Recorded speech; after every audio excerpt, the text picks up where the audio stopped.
Nintendo just confirmed what fans have been begging for years, a full remake of Ocarina of Time. And yes, the internet is losing its mind right now.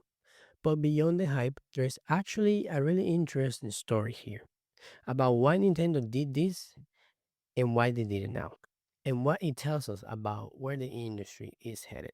So here's what we actually know. During June 9 Nintendo Direct, Nintendo revealed a full remake of The Legend of Zelda Ocarina of Time, coming to the Nintendo Switch 2 in 2026. No specific release date yet, just a 2026 window with more details promised later this year. The trailer itself was short, purely cinematic, no gameplay footage at all. What it did confirm is that the art style is staying faithful to the original. We're talking about the more rounded, cartoonish look of the Nintendo 64 era, not like the Breath of the Wild or Tears of the Kingdom realistic look. For a lot of fans, that alone was the most important thing Nintendo could have said. This is also worth noting. Nintendo isn't calling it a remaster. They're not even calling it a remake. Their framing is closer to a definitive reimagining. They want this to be the version of the Ocarina of Time going forward. Now, here's where it gets interesting because this decision makes complete sense. When you look at the bigger picture, the Switch 2 just launched. Nintendo needs software that justify the hardware for people who haven't bought it yet. And Ocarina of Time is literally the highest rated video game of all time. On Metacritic, it has a score of 99 out of 100. That is not a risk, it's almost a guaranteed sell. But there is another layer here. There are entire generations of players who have never touched this game.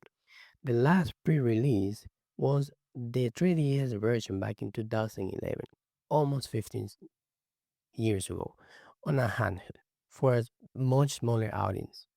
Nintendo is essentially introducing one of the greatest game ever to a complete new generation of players, and they get to charge a full Nintendo Switch 2 pricing to do it. That is a brilliant business move dressed up as a fan service, and honestly, it can be both. What we don't know yet is still pretty significant though. No gameplay means we have no idea how deep the changes go. Um, are they keeping the original dungeons layout, adding voice dialogue, reworking any of the data mechanics? Pricing is also a big unknown. Switch 2 games have been going up to 70 to 80 euros. How fans react to the price point on a remake of a 28 years old game is going to be interesting to watch. And the platform question is this Switch 2 exclusive or does it come to the original owners of the Nintendo Switch? Nintendo hasn't said. That decision alone could be controversial.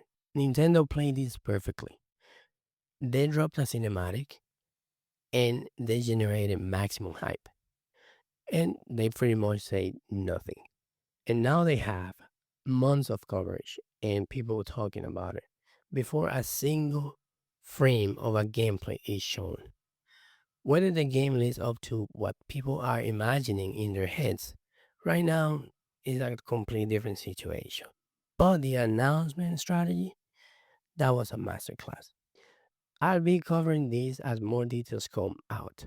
So if you want the industry take rather than just the hype, subscribe to Nerf the Industry and drop your questions about the remake in the comments. Tell me, what do you actually need to see before you're sold on this?